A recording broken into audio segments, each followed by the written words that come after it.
शहीदे वतन नवाब मज्जू खां का नाम आता है तो अंग्रेजों की बर्बरियत का नक्शा सामने आ जाता है।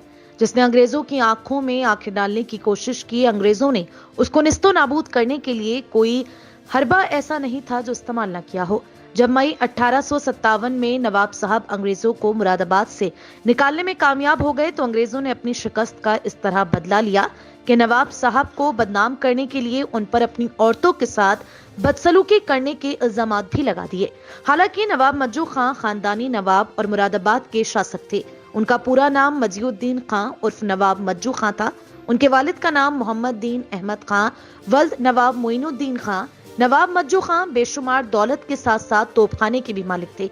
शासन उनके हाथों में था, बस उन्हें अंग्रेजों की गुलामी मंजूर नहीं थी।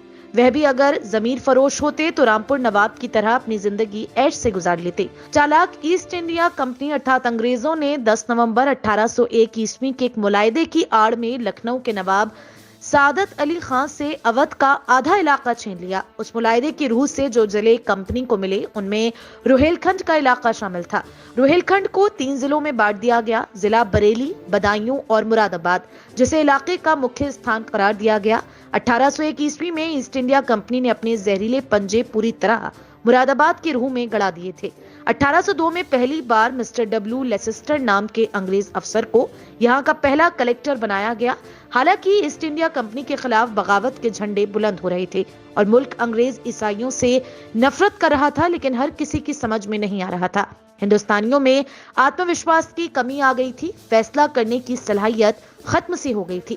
कुछ लोग इजहारे नफरत कर रहे थे जिसका अंजाम सिवाय मौत के कुछ भी नहीं था, तो कुछ अंग्रेजों की गुलामी कर रहे थे, कुछ खामोश आंसुओं से गुलामी की जंजीरों पर मातम कर रहे थे और कुछ बेहिसी के आलम में थे जिनका मकसद 2 वक्त की रोटी मुहैया करना और खा लेना था। न उन पर हालात का कोई असर था, न जुल्म का। अंग्रेजों के जुल्म सहते सहते शायद वो जुल्म का मतलब ही भूल चुके थे। ऐसे दौर में अंग्रेजों से टकराने की हिम्मत करना मतलब मौत को गले लगाना था।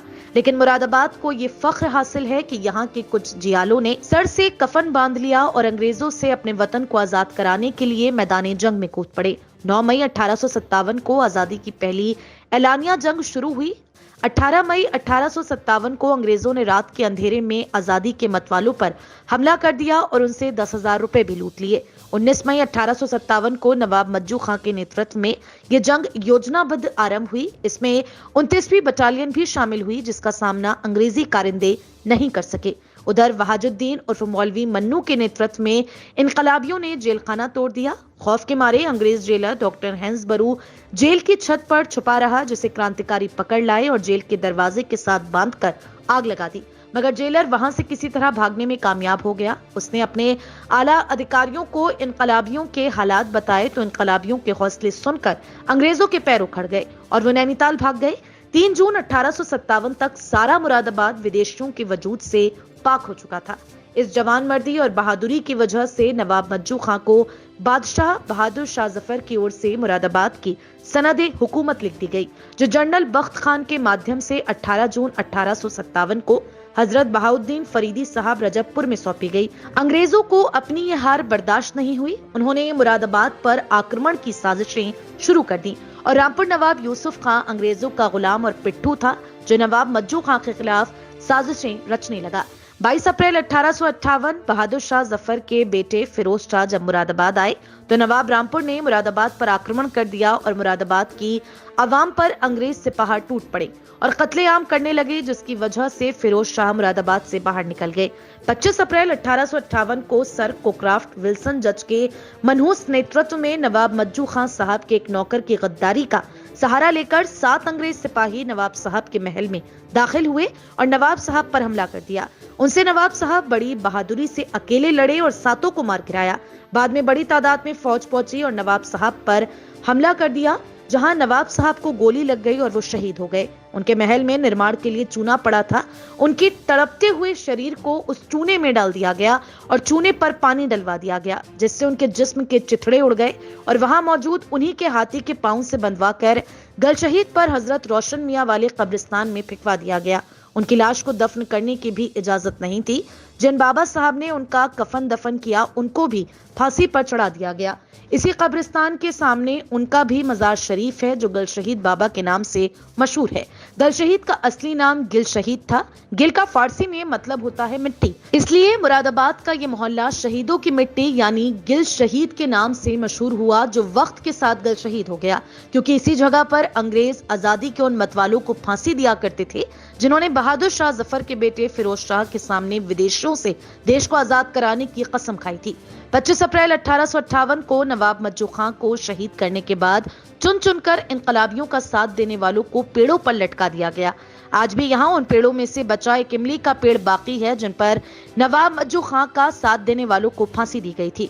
2001 में स्वर्गीय जावेद रशीद एडवोकेट के नेतृत्व में एक कमेटी बनाई गई और 2003 में नवाब मज्जू खां के मजार का निर्माण कराया गया। आज नवाब मज्जू खां के नाम से एक गेट गल शहीद चौराहे पर मौजूद है और प्रशासन और शासन की तरफ से 26 जनवरी, 25 अप्रैल, 15 अगस्त, 2 अक्टूबर को स्वतंत्रता संग्राम सेनानी के मजार पर जिला अधिकारी द्वारा हाजिरी दी जाती है। ये नवाब मज्जू खां साहब का जो मज़ार है ये उसका कब्रिस्तान है, बहुत मशहूर और बहुत मकबूल। यही वो जगह है जहाँ पर नवाब साहब को गोली मार के जब शहीद कर दिया गया था और पूरे शहर में हाथी के पाँव से बंधवा कर उनको घुमाया गया था, तो उनकी लाश को यहाँ फेंकने के बाद यहाँ पर टांग भी दिया गया था और भी बहुत से शहीदों को यहाँ टांगा गया है। इसके बाद गल शहीद बाबा ने उनको यहाँ पे तदफीन दी।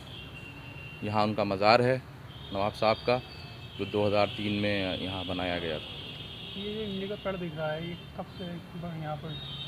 ये तो सदियों से है। 1857 में ये इमली का पेड़ मशहूर इस वजह से है, ये उन बाक़ियात में है जहाँ पर अंग्रेज़ों ने जब बहादुर शाह जफ़र के बेटे यहाँ पर तशरीफ़ लाए तो उन्होंने यहाँ के मकामी लोगों से हलफ लिए थे, जिसमें हिंदू मुसलमान दोनों शामिल थे, कि वो अंग्रेज़ों के मुखालिफ रहेंगे।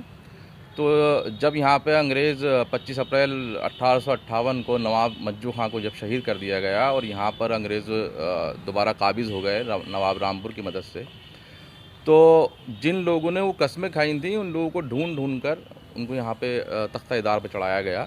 ये पूरा इलाका पेड़ों से पहले भरा हुआ था, अब यहाँ आबादी हो गई है, तो उसकी बाक़ियात ये इमली का पेड़ है। जिला प्रशासन यहाँ आता है? जी, हर 26 जनवरी को आता है, 15 अगस्त को भी आते हैं, डीएम साहब भी आते हैं और ज़िला प्रशासन से और सिटी मजिस्ट्रेट, एडीएम सिटी, बहुत से लोग आते हैं। और मैं हमारी बस एक अपील है कि यहाँ पर इन बाक़ियात को रखने के लिए सिर्फ खाना पूरी के लिए यहाँ पे ना आया जाए, इसके सौंदर्यीकरण का काम होना चाहिए। सबसे ज़्यादा ज़रूरत यहाँ पर जो नवाब मज्जू खां गेट बना हुआ है गल शहीद चौराहे पर, तो वो हर बार तोड़ दिया जाता है, उतार दिया जाता है, पोर्टेबल टाइप का है, तो आज तक वो पक्का गेट नहीं बनवाया गया। और हमने पहले भी मांग करी है, हम पिछले 20 सालों से लगातार कमेटी की तरफ से मांग चल रही है कि नवाब साहब के नाम पर यहाँ पर एक यूनिवर्सिटी होनी चाहिए और सूफ़ी अम्बा प्रसाद जी के नाम पर, जो यहाँ के स्वतंत्र सेनानी थे और जर्नलिस्ट थे, पत्रकार थे, उनके नाम पर यहाँ पर एक जर्नलिज्म का एक कॉलेज होना चाहिए या मेडिकल कॉलेज होना चाहिए। तो ये हमारी लगातार कमेटी की तरफ से डिमांड है। अब देखिए सरकार कब पूरी करती है।